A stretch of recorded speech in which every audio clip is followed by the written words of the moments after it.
This weekend, it was our turn to have a party. About once every month and a half, the six of us, three couples, used to get together in one of our houses. It was Anna's friend Sally and her husband Carl, our neighbor Jackie and her current husband Trent. Sometimes there were others, but that was the main group. We were all in our 20s, and none of us had children. We could not. Sally and Carl didn't want anything. Trent had 2 children from his first marriage, but they lived with his ex. He desperately wanted custody of them. There was food, drinks, and we usually had a theme. Sometimes it was a simple chase, cards, a sporting event on TV, and when we met at Trent's house, we would swim in his pool, weather permitting. The girls, especially Sally and my Anna, organized these parties, calling each other a little to make sure we could get a critical mass together on a certain date. Anna loved to chat and gossip on the phone and enjoyed the organization. She is a busty, curvy woman with wavy, light brown hair. She flirts a little, and it drives me crazy at times. She loves attention, but as far as I know, she never crossed any boundaries while we were together. My family still lives in the coastal town in Oregon where I grew up. I graduated from a state university with a degree in finance and took tests to become a certified financial planner. I was a little introverted, but I enjoyed learning about money, markets, statistics, and the history of our economic system. My father sold insurance in our city, and his honest and solid reputation gave me authority in the financial world of our city. I was actually named after my father. His name was Joseph Washburn, and my name was JT. I started renting an office in his building. I worked hard setting up meetings with people and explaining my strategy for their money. I told them that, overall, I wanted their money to grow steadily but conservatively. I was associated with one of the national companies and received a lot of financial data from them. I also spent some time doing my own research. It was something I really enjoyed. I was somewhat successful in my first year. My clients were making good, solid profits, and their portfolios were beating the market. I enjoyed sharing office space with my father, and many of his long-term clients became my clients. I made an effort to meet with my clients regularly, get to know them better, and enhance my personal customer service. They enjoyed and valued this contact. When I started my second year, one thing became clear. There weren't enough businesses in our city to make a good living. I had my own financial goals, and as an economics student, I realized that I could not support myself with just business in this city. The weather was good for our party, and we decided to eat outside. We had a large terrace with barbecue and an open kitchen. I asked Anna what she would like the theme for tonight to be. "Let's play a game," she said. "We're going to play a fun and funny game that everyone will enjoy. Doesn't that sound good, JT?" she blurted out. There was a little competition to see who could have the most fun party. I just enjoyed the company, mostly food and drinks. I admit that I really like my wine, and there have been a few times when I have had an extra glass or two. "What game?" "Don't worry, JT. I'll handle it. You just get the barbecue ready." This suited me just fine. I started thinking about the group that was supposed to meet this evening. First, there were Sally and Carl. Sally and Anna have been friends since middle school. Sally is a little plump, but proportionately built. Sally has big breasts. I rate them at 38. She likes to show them off with low-cut tops. Anna does this too, and sometimes I have to deselect her wardrobe. Carl is a diesel mechanic and works in a large shop in our city.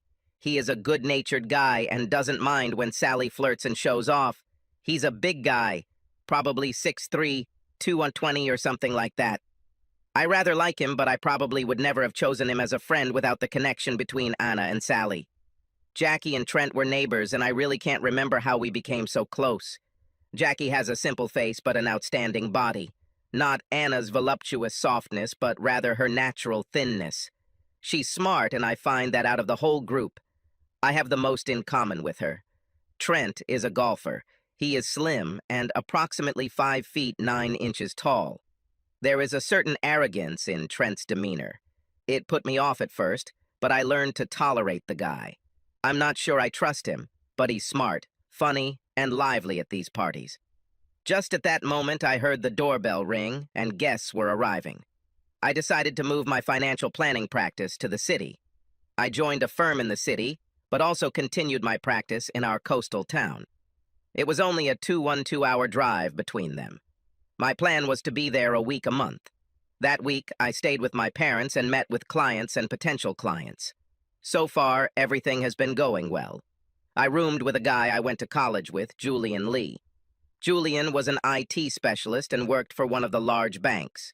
Julian was a very creative person, and I was surprised that he chose this career path. We had a 2-bedroom apartment in the trendy Maples neighborhood, close to the city center. I could walk to my office, and there were plenty of restaurants, bars, and boutiques within walking distance. It was definitely a young, modern, and hip area. It was in one of these bars that I met Anna. Anna worked at Luca's, a trendy restaurant and bar about 2 blocks from our apartment. I think it was the 3rd time Julian and I were there that I started talking to Anna. To me, she looked like a Playboy bunny. Sensual and beautiful.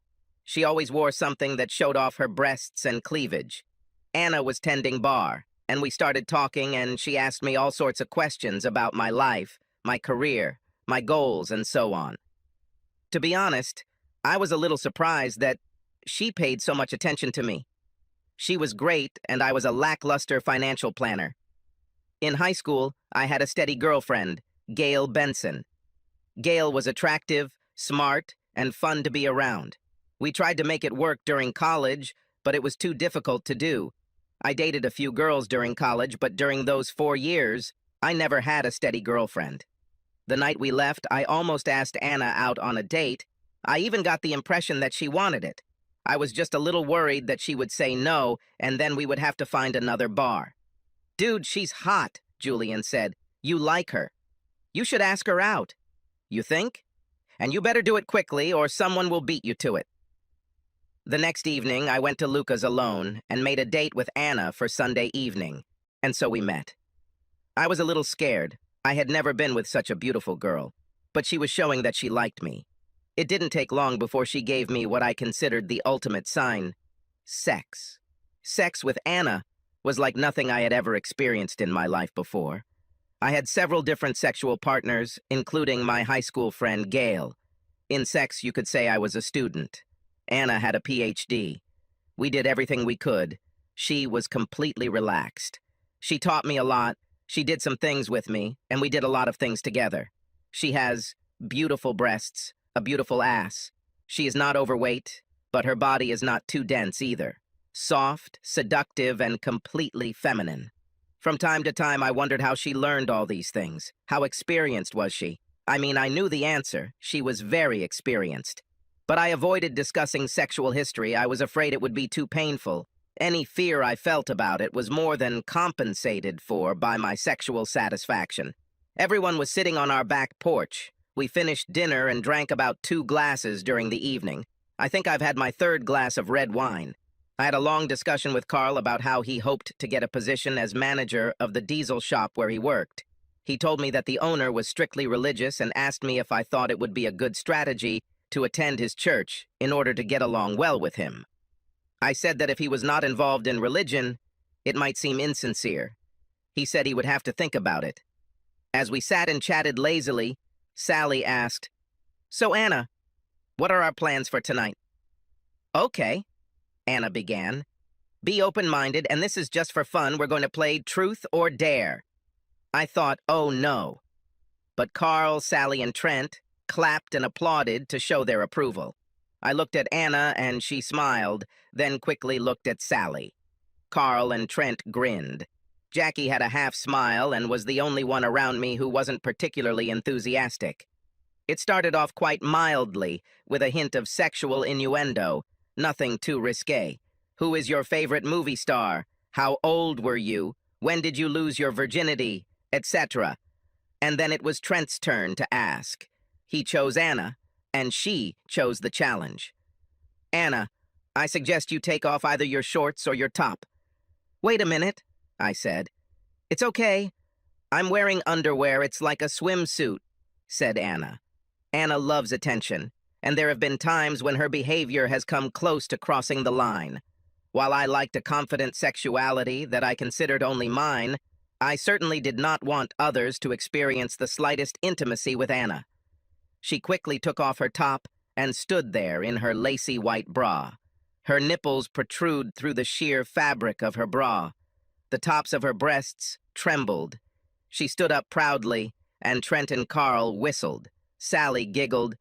"Come on, girl." Anna liked everyone's attention. I was a little angry, but I kept my thoughts to myself. This continued without any problems until Sally dared to show her completely naked breasts. Unlike me, her husband Carl encouraged her. She flashed them, and they were definitely big. Not my type, but big. Everyone laughed except Jackie and me. I said, "One more round and the end of this game." There were a few chuckles and protests, but I was concerned that we might cross the line. It was Anna's turn, and she asked Trent. "Okay, go for it," Trent challenged. "Show your tool in your pants for 10 seconds, Anna challenged. "Don't you dare," Jackie replied. With that, Trent stands up, unzips his pants, and strips off his shorts and boxers. He was 6 inches flabby and not skinny. Both Anna and Sally stared at me. I was shocked, and Carl was laughing. He gyrated a little like a male stripper. When I looked at Anna, she was just staring at his instrument. At that moment, Jackie said, "I'm leaving." She looked furious. She also told Trent that he could get into the car with his clothes on or walk home. Everyone left, and the party was officially over. As we cleaned ourselves up, Anna was uncharacteristically quiet. We were finishing, and I said, "This has gone too far, don't you think?" "Oh, it was just for fun. Don't be such a stick in the mud," she answered jokingly. "Anna, people here were naked and almost naked, and you were one of them." "Nude," she said. "I'll show you naked," and she continued to undress. I quickly and thoroughly became distracted. I was still worried about how the party was going and was determined to have a serious discussion about it tomorrow. I also have to say that I'm not the kind of guy who gets pleasure from his wife exposing herself to other men. I fell asleep sexually satisfied, but a little anxious. On Sunday morning, I got up first and went for a run. While I was running, I planned the discussion I was planning to have with Anna. I was going to point out that I enjoy fun and a good party just as much as everyone else. But my wife and our bodies were just for us. We made this vow the day we got married. I was not going to compromise one bit on this issue. When I returned home, Anna was laughing on the phone. She must have heard me because the laughter stopped and the volume decreased significantly. I actually thought I heard the word undressing clearly before she heard me. "Who was that?" "Oh, just Sally." She giggled. She and Carl had a great time and rated our party as the best to date. About that, I think we should talk about some of the actions last night and, in particular, about your behavior. For the most part, Anna was good-natured, and it took a lot of effort to get her angry. I managed to achieve this with my comment. She told me that it was innocent. It was just fun. No one else was upset, and nothing happened. I tried to calm her down, reason with her, and explain my feelings, but she was not interested. After she attacked me, there was silence. As I started working in the yard, I tried to analyze my feelings. I really didn't think I was being unreasonable. I wanted to give her some freedom to be who she was. That's who I married. I enjoyed her love of freedom, but everything intimate should be mine alone, including the sight of her body. I have to admit, I was a little unsure of myself. Anna is a beautiful, sexy woman, and I'm a pretty simple financial planner. I know I look good and stay in good shape, but I also know that she gets hit on by all sorts of guys all the time. I have no real reason to doubt her fidelity, but before we got married, there were a few incidents that triggered my radar. At that time, we had been dating for almost 3 months and had sex almost all that time. I felt close to Anna. We had some good conversations, and I learned about her life. Her father left home, leaving her mother and older sister. Anna craved male attention, and as soon as her body began to develop, she received it. I didn't want to delve into her sexual history, but it occurred to me that by the time she was 16, her virginity was long gone. It sounded like she had boyfriends and casual friends that she played with, as she put it. No wonder she never had to look too hard to find the next one. She loved attention and knew that with her looks it wouldn't be hard to attract guys. We were invited to a casual acquaintances party this coming Saturday evening. At that time, we had not yet formalized our exclusivity, but, in my opinion, we were exceptional. She said she loved me, and for me, love and exclusivity went hand in hand. It was December, and the party was a little more fancy than usual. When I saw what Anna was wearing, my eyes nearly popped out of my head. It was a red dress that barely covered her breasts. "You like my dress?" she teased. "Anna, you look great, but wow, that's pretty skimpy," I replied. "You know I'll probably have clients there and, well, that's a little over the top." "Well, Anna doesn't get angry often, but when she does, it's almost always because of the way she looks. She got angry. She said I thought she was trashy. She said I thought she was going to embarrass me, and so on and so forth." It took a while. I apologized, and even though it was a little chilly, we went to the party and she wore the dress. The house was big, on the hills, beautiful decorations, lots of food and drink. There were some of my work colleagues there, people I knew from college, and others I knew from the sports club I belonged to. There was a guy at the party I remember from college, a guy called McAllister, one of those arrogant, lovable jerks, confident, with an insinuating smile on his face and combed back black hair. He walked around with this cheeky smile and a glass of champagne. Then he saw Anna. Anna attracted a lot of attention, mostly from men, and much of the attention was focused on her cleavage. She was there for me, and suddenly I became popular among colleagues and casual acquaintances. At one point, I went out to get a drink, and when I came back, McAllister was chatting with Anna. He acted as if I didn't exist. She loved it, all the attention, and now this cute guy was acting like everything she said was the most interesting thing he'd ever heard.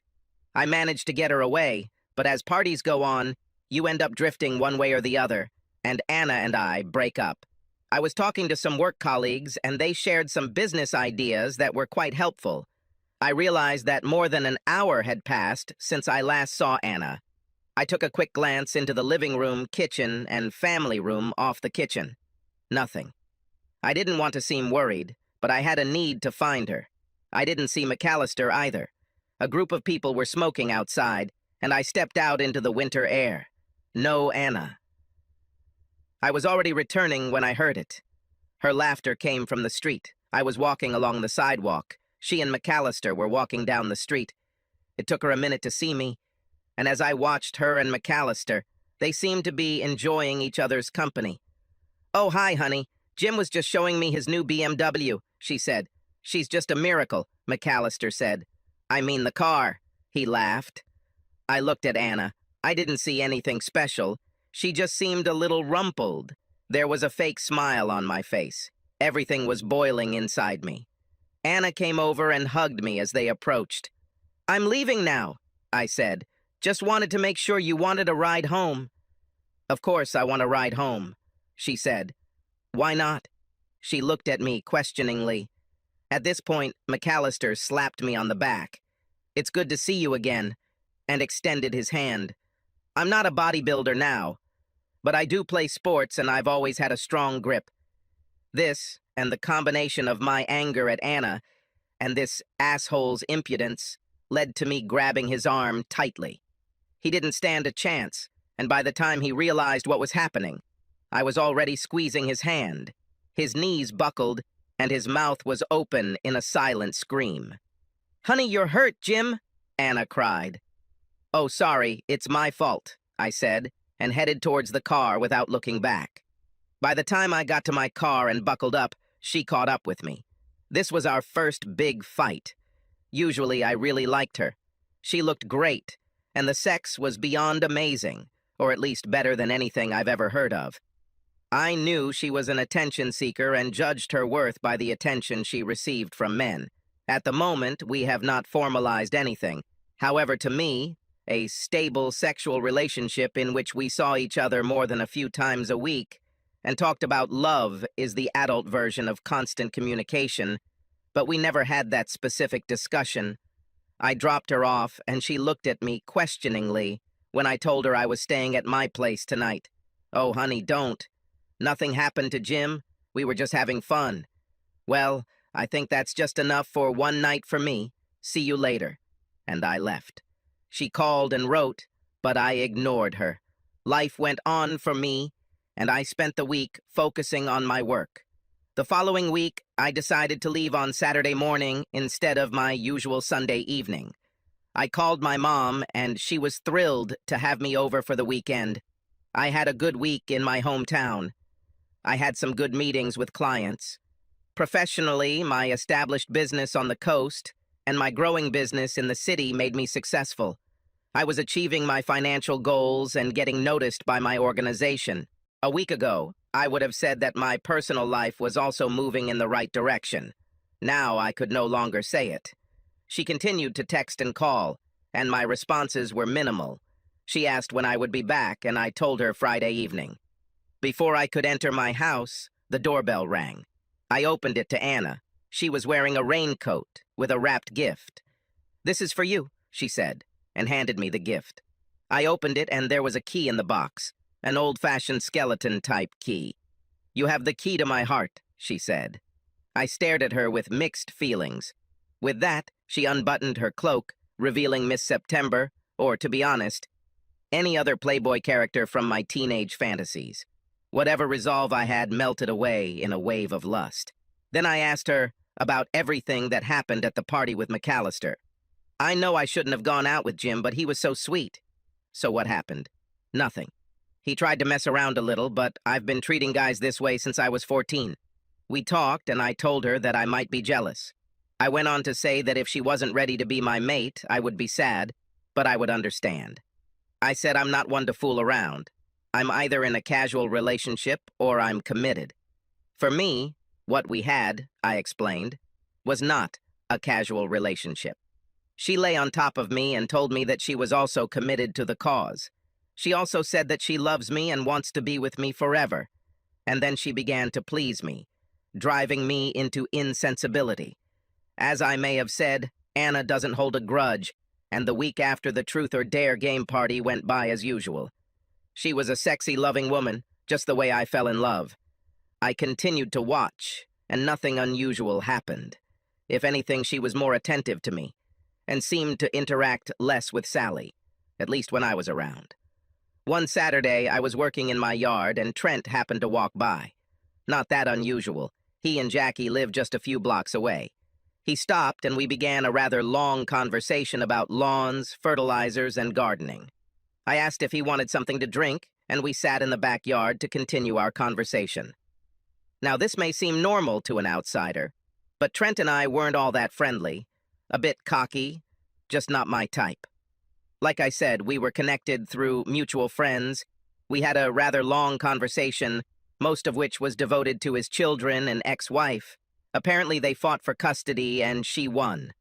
There were moral standards written into the guardianship document, and he had heard that she was potentially violating some of the written rules. He felt that this was exactly what he needed to try to get custody of the children. His affection for his children made him seem a little more vulnerable, which was nice. Maybe I'm wrong about Trent. Maybe he's okay after all. Suddenly he asked where Anna was. We had a pretty tough conversation about his family, and now he's asking about Anna? I told him she was shopping, and we immediately started talking about his custody situation. 15 minutes later, Anna appears in a tiny bikini and scurries around behind a screen at the south end of the backyard, saying hello to Trent. She loves to sunbathe in minimalist clothes, and we have a nosy retired neighbor named Henry Anderson. Anderson is a good guy, the kind of guy who looks after your house when you're away and reports on everything that's going on in the neighborhood. In other words, good and reliable, just a little curious. He is also my client. That's why I put up the screen. Meanwhile, Trent stumbled as hard as he could to catch a glimpse of Anna. I led him back to the exit, ending our conversation. As he walked through the gate, he called out, "Need any help with the suntan lotion, Anna?" That's all. This made me remember another incident. After this incident with McAllister, things got better. In fact, everything was wonderful. I remembered this incident from time to time, but I had no reason to dwell on it. After this, our relationship entered a new phase. I guess I partly justified Anna's behavior by thinking that at that moment we were not committed to each other. At least this commitment has not yet been announced. Now we were devoted to each other. Anna was loving and gentle and really fun to be around. Have I had as deep discussions as I have with other girlfriends? To be honest, probably not. But we had fun, and sexually she was ready for anything. Moreover, she was beautiful. I was proud to be with her. When I was with her in public, I felt good to be around. She began asking gentle questions about our future and where we were headed in the long term. I thought about this myself. I'll make an analogy. I always imagined myself driving a Camry, and suddenly I found myself in a Porsche. I had this mental tug of war. One part of my brain said that she might not be the ideal match for me. All this fun was temporary, but not for long. The other side said, "Are you crazy? Every man's dream is to marry a goddess. What's your problem?" I think the argument that broke the camel's back was this. If I broke up with Anna, would any other woman be able to compare physically or sexually with her? Until now in my life, no one has even come close. Plus, I loved her breasts. They are amazing. I proposed to her, and in addition to the ring, I also surprised her with tickets to a Caribbean vacation. Anna was delighted. She loved the ring, and the trip was only a few weeks away. Anna called her mom in California to let her know, and she also called and had a long chat with Sally. I called my parents and told them, and they seemed happy for me, but a little hesitant. "Are you sure about this?" said Dad. "Of course. Why the question?" "Well, this is a big step. Anna is a wonderful girl. I'm very happy for you," he replied. I thanked him, but later thought that there seemed to be some hesitation in his enthusiasm. The resort was amazing. There was a swimming pool, plenty of bars and restaurants on site, and its own private beach with sun loungers and umbrellas. They also had a beach sports hut where you can rent kayaks, jet skis, and other water activities. Once we got there, we changed into our swimsuits for a walk on the beach. Anna had 3 types of bikinis: hot, tight, and micro. I told her that the micro was just for me. "We'll see," she giggled. We grabbed drinks from the beach bar and walked along this beautiful crescent of white sand, fringing the clear blue water. Anna was wearing a hot bikini with a sheer white blanket that covered almost nothing. Men and women looked at her, and I was proud to be with her. We headed back and had a casual dinner at the pool bar. 2 more strong rum drinks, and we headed to the room. We watched the sunset from our balcony, both a little drunk. She stood leaning against the railing, bent at the waist. I approached her from behind and stroked her shoulders. My hands reached out to her beautiful breasts. She purred with lust. This was all the support I needed. It was already getting dark, but anyone could see us if they looked in our direction. She groaned as she reached the finish line, and soon I followed her. From the other end of the complex, someone clapped their hands. The staff at the resort were very helpful. There was always someone there to get towels, give directions, see if we needed food or drink. And then there were the beach boys. They were young men, in their early 20s, patrolling the sun loungers on the beach. They probably worked mostly for tips. Their main clients were women over 40 who enjoyed the attention of young people. They brought drinks, towels, moved chairs or umbrellas, and, if asked, applied suntan lotion. Naturally, they were attracted to Anna in a bikini. For now, she's moved on to her skimpy bikinis. She looked very sexy. One of the beach boys Cruz always seemed to hang around. He had smooth golden skin, a lean build, and a sparkling white-toothed smile. One day we were walking along the beach, and I asked Anna if she wanted to ride a jet ski. "You're without me. I'm going to work on my tan," she said. "I have an hour-long training session on a jet ski." "Have fun and be careful. It was quite fun zipping around the ocean on a jet ski. It took just under an hour, and I was back on the beach. As I walked back to the lounge chairs, I saw Cruz looming over Anna. When I approached, he was massaging her bare back. It definitely made contact with the sides of the breasts. "What's going on here?" Cruz quickly stood up. Mr. JT, I don't want Miss Anna to get a sunburn. She needs sunscreen on her back, he muttered. I can take care of this myself, thank you. And he hurried away. Anna, what the hell does this all mean? I asked her quietly but firmly. I didn't want to make a scene on the beach, but the beach boy was clearly groping her. What are you talking about? Your top is open. You have about 3/4 of an inch of material on your ass. And this teenager had easy access to your body. That's what I'm talking about. Did he feel your breasts? Oh, honey, cool down. He may have touched the sides a little, but they're just for you. When she said that, it really turned me on. I guess I pushed aside the overly flirtatious behavior with Cruz and turned my thoughts to having sex with her as quickly as possible. I suggested a siesta. She knew what I really wanted. I had to carry a towel in front of me to hide my erection as we walked to our room. Eventually, heaven had to end, and we discussed wedding plans on the way home. Anna dozed off during the flight, and I reflected on what a wonderful trip it had been. The only thought that couldn't go away was about the Latino beach boy groping her breasts. After the weekend, when Trent came to stay with us, life went on. The work was intense and rewarding for me. The money I was making wasn't bad. I did most of my own research, and my money seemed to be growing well. Anna also worked at Luca's bar, but usually worked lunch shifts as a waitress. This allowed us to spend most of our evenings together. Anna didn't really have to work, but she liked it, and I think she liked having her own money. As summer began, Anna and Sally started talking about the couple's next meeting. After the Truth or Dare party at our house, I was hoping that maybe these parties would start to die. After much talking and planning, it was decided that the next party would be at Trent and Jackie's, and it was scheduled for mid-July, a few weeks away.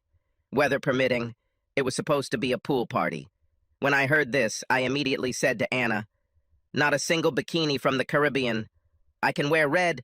Absolutely not, no way. It's one thing for strangers to see you like this, but not our friends." She said nothing more about this, and in my opinion, the issue was resolved. On the Tuesday before the party, I got a frantic call from my mom.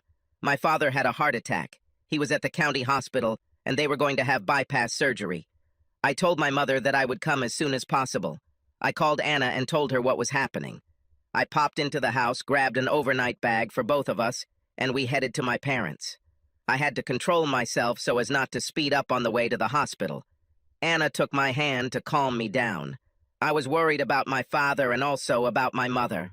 My dad was a reliable force in our family, and my mom really needed his strength.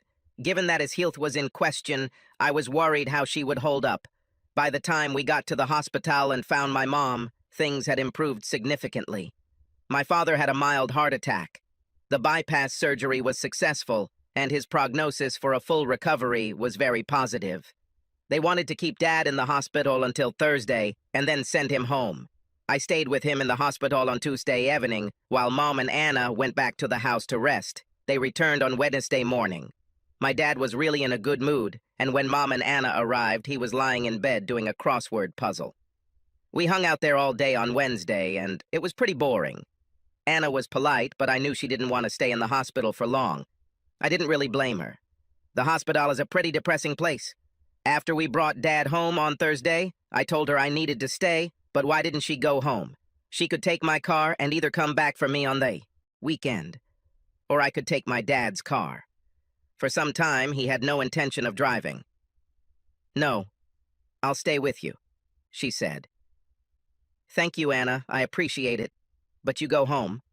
I want them to get settled, and I just need to be with them for a few days." She reluctantly agreed and left on Thursday afternoon. Most of my day on Thursday was getting my dad settled, running to the grocery store, and just helping my mom as best I could.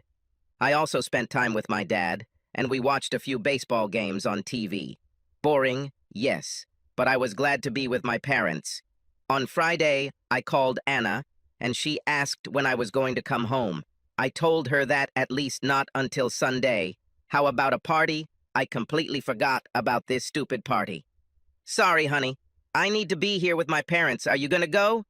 "I don't know. Sally wants me to go. And I think Jackie's sister and her boyfriend will come too." I didn't fully trust Trent, but knowing that there would be newbies in the group made me a little less worried about things getting too spicy like the last party at our house. Okay, let me know what you decide to do. I'll call you tomorrow. On Saturday, my father was a little depressed. I think he overdid it on Friday and was tired. I hung out with him, and when he fell asleep, I fixed some things around the house to help my mom. Mom made me stop and have dinner. Dad was already asleep by this time. The next step was to move everything downstairs and put it on shelves for storage. When I have a project, I focus on it. Suddenly, I looked at my phone and saw that it was almost 10 o'clock. I needed to call Anna. Hey, what's going on? I heard some noise in the background. Oh, hi, honey. I'm at Trent and Jackie's. We're having a good time. Dad is doing well, and... Just then, I heard a high-pitched scream, and Anna started giggling. What's happening? What, honey? She began to laugh. How much did you drink? Dear, the connection is not very good.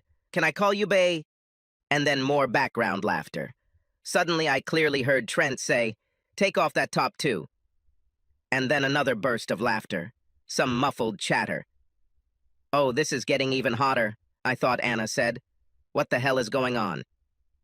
Somehow her phone went offline, but it is obvious that they were not playing a trivial chase. If I went now, it would already be after midnight.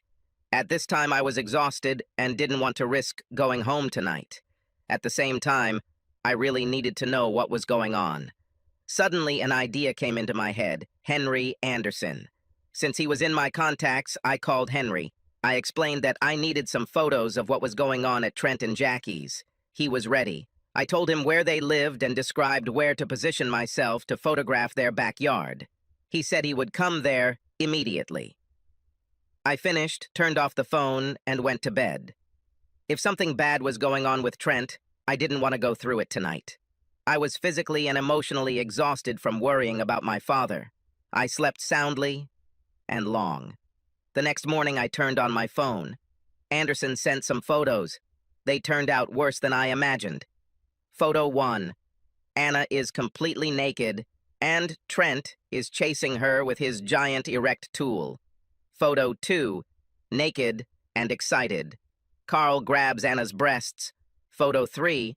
Anna and Sally, both naked, ass to ass, dancing for Trent and Carl. Photo 4. Trent and Carl have sex with Anna. I didn't need to see anything else. This was irrefutable proof of Anna's infidelity. I had seen the warning signs before, but I didn't believe she would cross that line. It was unforgivable. A black fog clouded my brain. I was simply numb, trying to comprehend what I saw. I told my mom I was going for a walk. Is everything okay, JT? Yes, everything is fine. I didn't want to put all this mess on her because of Dad's health issues. I walked and thought. I cried and thought. I planned and thought.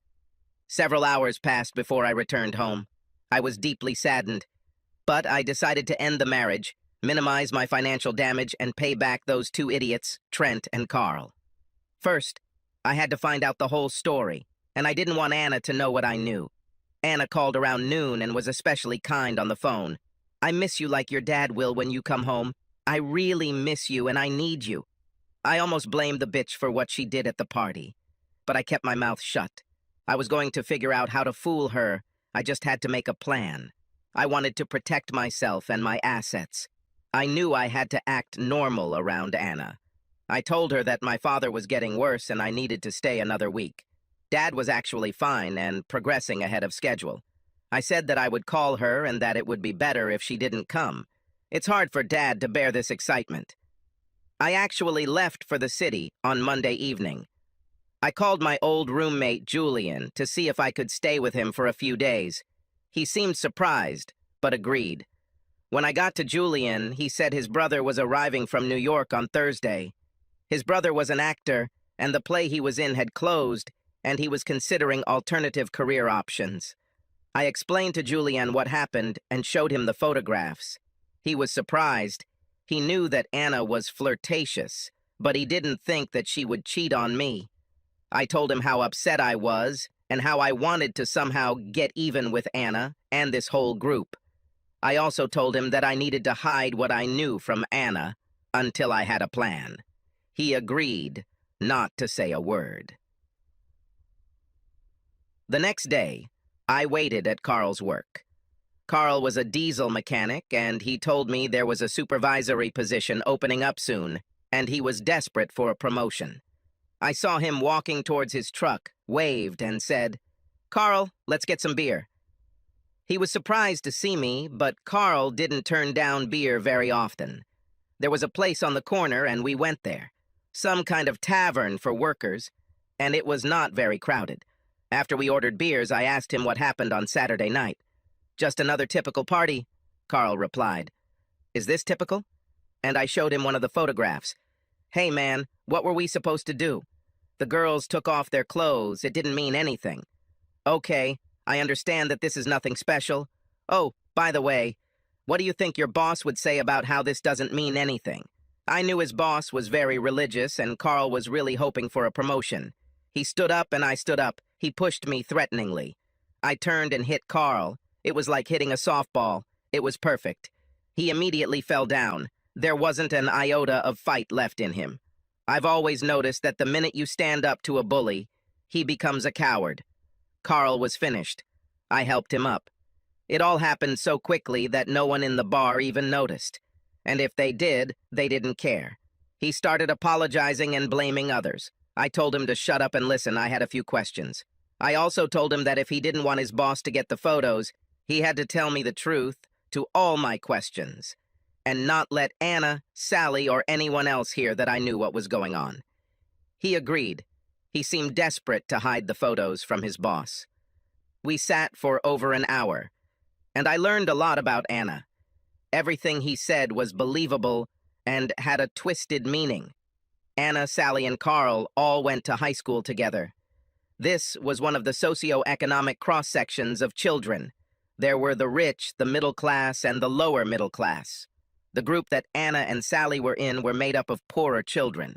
Around the time girls hit puberty, they also realized the differences in their clothes, their houses, and their parents' cars.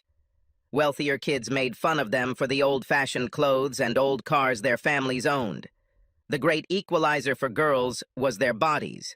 Anna was gorgeous, and although Sally was a little plump, she had very large breasts. The girls became popular. Carl was pretty sure they had both lost their virginities by the time they turned 15. Later, in high school, Sally told him that she and Anna had had a conversation. It went something like this. Anna told Sally that all she wanted was to have nice clothes, nice cars, and a nice house. She liked sex, so she didn't mind trading sex for material goods. She said she was going to find a man who could provide this. The richer, the better. Carl also told me that at the time Anna and I started dating, she had a boyfriend.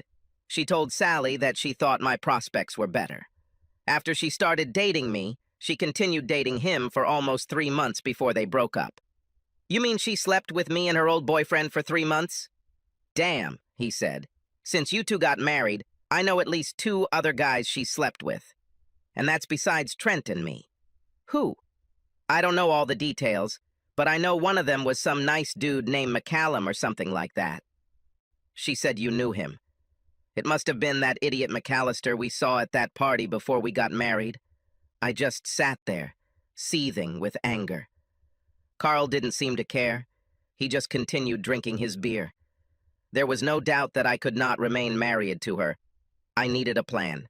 "So you're saying that if someone came along with more money, a better car, and a better house, Anna would rush to him?" I'm sure she would have done so. After a few minutes of sitting and thinking, I asked him about Saturday night. "What happened to Jackie? Was she involved in this?" "I haven't seen her in any photographs. Turns out her sister's boyfriend was an asshole and left. Jackie's sister was upset, so Jackie took her home and stayed with her. This opened up the celebration for others." "So Jackie doesn't know what happened?" "No, and don't tell her," he replied. "Well, don't you care that your wife has sex with other guys?" "Wife? We are not married. She always calls me her husband. We've been together for a long time. No. When I get married, it won't be someone like Sally. She's a wonderful girl, and I kind of love her. But she's not the one I'm marrying. That's why we don't have children." It was time to leave. I had a lot to think about. Here are the key facts. 1. Anna was more than promiscuous. 2. The main reason she was with me was financial security, and she would have left if a better prospect came along. 3. No one except Carl knows that I know, and for now it will remain so. 4. Even an idiot like Carl was smarter than me when it came to women. I went back to Julian and told him everything I had heard from Carl. I was sad, but sadness gave way to anger. Yes, and I was also embarrassed. I wonder how many of them laughed at me behind my back. I had to make her and maybe a few others pay. Julian asked a few questions, then plugged in his headphones and started working on his laptop. I sat there drinking a bottle of red wine and getting angrier and angrier. Julian hung up and asked, "She never dated John Paul, did she?" "No, I haven't even seen him since we were in college." "Why do you ask?" He simply shook his head and reconnected. "Can you get about $30,000 in your hands?" "Yes, but why?" "I also need you to rent a BMW for 6 months if this all works out." He continued typing with a sly smile on his face. Finally, he said he had a plan. It was going to cost me at least $30,000 and the lease of the BMW. He told me to go to Anna's house tomorrow and do the best acting job of my life. I'll have to pretend everything is fine. I have to go back to Julian's on Thursday after work. Then John Paul will be here. The next day, I called Anna and said that I would be home that evening. I did my best to act normal. Every time she asked if something was wrong, I simply told her that I was worried about my father. Luckily, either I was a better actor than I give myself credit for, or, more likely, she just didn't pay much attention to me. On Thursday evening, I met Julian and John Paul at Julian's apartment. After pleasantries were exchanged, Julian outlined his plan. John Paul seduces Anna by posing as a New York investment banker. He must reluctantly reveal how rich he is, and then make her fall in love with him and his money. John Paul was in a play that was starting in about 5 months, so he had to get everything done in that time. John Paul was 2 years younger than Julian and an attractive guy. Long hair, a slim build, and a naturally attractive smile. She will definitely like him. "I have to ask you one thing, man," he said. "Do you mind if I sleep with her? I mean, she's your wife." I told him that I don't care, and it can't be that they haven't had sex for 5 months. They'd rather sleep in 5 days. I gave them her bar schedule and told them it would be better if we met weekly. I didn't want to get caught, and not only did John Paul have to play his part, but I had to act like a devoted, ignorant husband. The week passed without any incidents or mistakes on my part. I tried to notice any changes in Anna. Yes, we had sex. Living with Anna, sex was just a normal part of our lives. The good news is that making love to Anna was not a slow romantic act. It was almost a physical competition. Of course, it brings satisfaction, but it is also tiring. On Thursday evening, we met at Julian's apartment. I was interested to hear the report. My overwhelming desire was to make her fall for John Paul, but a small part of me hoped that she wouldn't do it. John Paul has been to the bar 3 times. The first time, he just wanted her to notice him. The second time, light conversation and jokes. The third time, we met. She told me that tomorrow she works from 11 to 3. I'm going to come over at 2 o'clock for a late lunch and have coffee with her. I had to buy a $200 costume to play my role. The next week continued. Work, home. I couldn't help but wonder what was going on with Anna and John Paul. One day I noticed that she was home late at night. I wonder what that meant. It was like waiting for the next episode of your favorite weekly TV show. I couldn't wait to hear the latest report on Thursday evening. Here's what John Paul said. They had coffee on Friday. Anna admitted that she was married, but hinted that there were problems and seemed approachable. She said she wasn't working on Tuesday and agreed to meet him for lunch. John Paul hinted that he was rich and slowly gave little clues. Life with Anna continued, but I began to notice a coolness emanating from her. Fine. On Tuesday, I returned home a little after 5, and Anna was not home. I went for a run, and when I came back, Anna was gone. While I was making salad for dinner, she came home. "Hello, honey. How was your day?" This will be interesting, I thought. "Oh, yes, I worked late," she replied. I knew it didn't work, but it was good. "Were you busy?" She told some made-up story about her work. I felt how we were moving away from each other. The sex was still good. Looking back, sex for us was mostly physical, without much emotion, so it wasn't hard to fake it. I was going to make it easier for her. I told her that my father needed help, and I would have to leave on Friday afternoon. She made a half-hearted attempt to ask if she should go too. I told her it was okay. I was just going to help out a little and then stay the next week and see clients. On Thursday evening, I learned that John Paul had progressed. Tuesday lunch turned into a makeout session. He called her on Wednesday, after she found out I would be out of town, and they made plans for Friday evening. I felt like a puppeteer, pulling strings behind the scenes to make the puppet move in the direction I wanted. It worked. As the weeks passed, their relationship developed. The sex between Anna and John Paul happened the weekend I was at my parents' house. No surprise there. Our relationship at home was changing. She was moving away. It was a little bittersweet. From time to time, I saw flashes of the soulful woman I once loved, and it was sad. After about 3 months, John Paul began to swear his love to Anna and ask her to be with him. By this time, Anna believed that John Paul was a wealthy New York investment banker with an expensive Manhattan apartment. When he asked her about her husband, Anna said almost nothing. Unless the relationship is over and she's moving on, she just hasn't talked to her husband about it yet. A few weeks later, Anna told me that she and Sally were going to a spa in California for the weekend. And that was okay?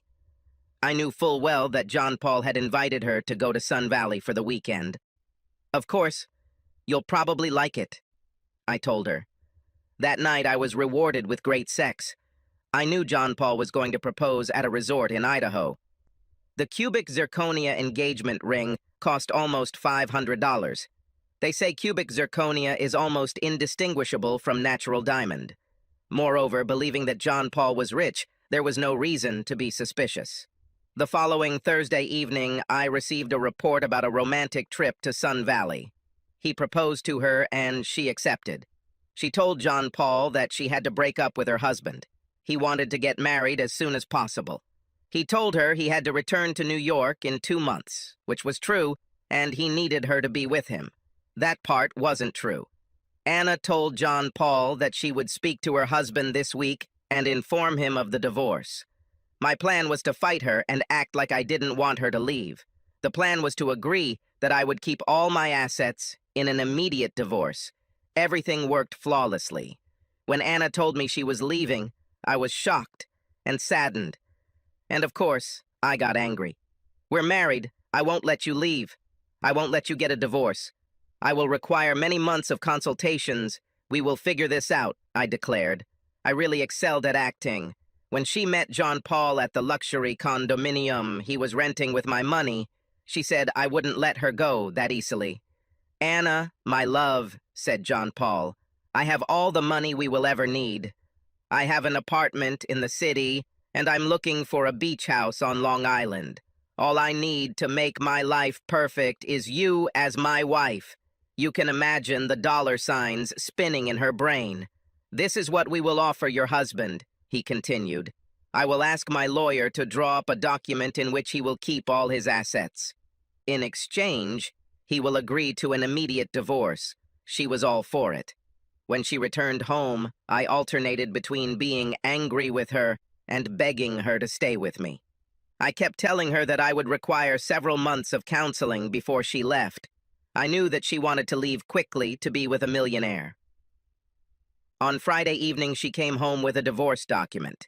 This gave her an immediate divorce upon relinquishing any rights to my assets, our home, my car, and all of my investments. I gave the performance of my life. I screamed, whined, and told her that I would never let her go. Then I told her that I needed to be alone in the basement. While she thought I was sad and depressed, I was watching a baseball game. Finally, with my eyes full of tears, I had some Visine stashed away. I dutifully walked out with the signed document. She had the decency not to celebrate in front of me. As she left, I couldn't help but notice her triumphant gait. At this moment, it was mid-September. We were supposed to officially get divorced on October 5th. She gave up any rights to my assets and planned to move to New York, where they would be married by the end of October. We met that Thursday at Julian's to plan the final act. This is how the plan was laid out. Anna will stay in the rented apartment for the next 2 weeks. On Friday, when they left, she would return to our house and pick up her clothes and furniture. John Paul told Anna that he would meet her at the house at noon with a truck. They would then take her things to a moving company and ship them to his home in New York. Of course, by the time Anna is waiting with her things, John Paul will already be gone. John Paul told her his last name was Taylor. It would be difficult for her to ever track him down. Yes, and quite expensive. She simply didn't have any money. "You are quite a cruel person," John Paul told me. "I don't agree," I said. "This is not nearly as cruel as she treated me." "I understand. I hope you don't mind me saying this, but I'm really going to miss this piece of ass. She was as good as it gets." "Yeah, I'll miss this too," I sighed. My communication with Anna was polite. I had to feign remorse several times. I didn't ask her to change her mind and stay with me. I was afraid that she might agree. That Friday I met her at home as she was packing her things. I almost thought about trying to sleep with her one last time. But I decided I'd had enough. She was dressed as if she was going to some special place. She thought that was true. By 12:30 p.m., she made her first phone call to John Paul. But the number was closed. She asked if she could use my phone. Same result. She called the luxury condominium, and they said it was paid for until Saturday and would be rented out again after that. She asked me if I could leave her things while she went back to the apartment and looked at what was taking John Paul so long. I didn't talk to her until the end of the weekend. It's time for phase 2 of the plan. I sent 3 packages with a collection of photos from a sex party they had while I was with my dad. In all the photographs, Trent, Sally, Carl, and Anna's faces, and bodies for that matter, were easily identifiable. Package 1 went to Carl's deeply religious boss. The photographs were accompanied by a note that said, "I believe that the moral character of a person is reflected in the quality of the work he performs. And you?" Package 2 went to Trent's ex-wife. The note attached to this photo said, "Look what your ex is doing. Thank God the children are with you." Package 3 went to Jackie. The note said, "I think you and I missed the funniest part of the party. Sorry to break this news to you, but you deserve to know." And he added, "As soon as everything calms down, would you like to drink something?" I signed all the notes with my name and phone number. I had one more unfinished business, and that was McAllister. Maybe I'll ask Julian to come up with something for him too. Of course, Anna tried to revive our relationship. Not a single chance of that happening. She showed up the following Monday evening as if she had just returned home from work. "Hello, honey. Sorry for our little misunderstanding. I'm home forever." I just stared at her. "Anna, you ruined my life," I shouted. "This is not your home. You are running away with someone to New York." "No, I changed my mind. I want to stay with you. No more games." "Forget about it. Get the hell out of here and never come back," I said coldly. At this point, she resorted to her old tricks, already taking off her top and unclasping her bra. I've fallen for this tactic too many times to give up now. Closing the door in her face, I said, "Say hi to John Paul for me." I looked out the window.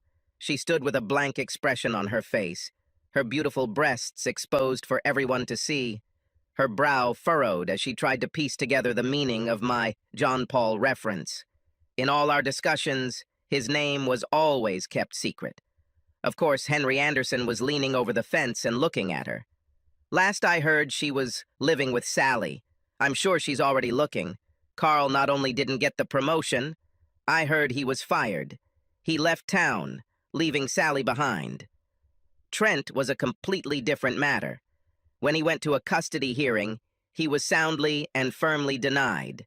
And in fact, the court increased his child support and limited his visitation rights. Obviously, photographs played a big role in this decision. One Saturday night, Jackie called me frantically and told me that Trent was coming to my house. He was drunk and had a gun.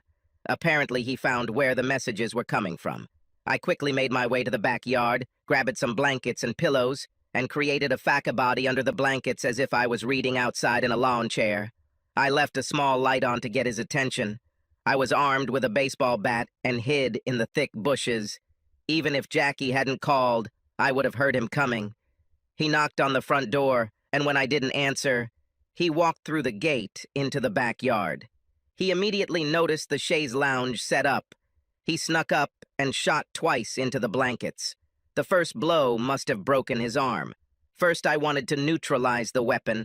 The next two were across his crotch. I also wanted to neutralize this particular weapon. Then I called the police. No special investigation was required regarding the weapon, and the shots fired. I defended myself, and Trent was charged with attempted murder. I called and thanked Jackie for the warning. "You're welcome," she said. "Now, did you offer me something to drink?" Subscribe to our channel so that your second chaff doesn't cheat on you, and go ahead and listen to the next story, because this story is nothing compared to the next one. If you're under 18, don't even think about listening to the next one.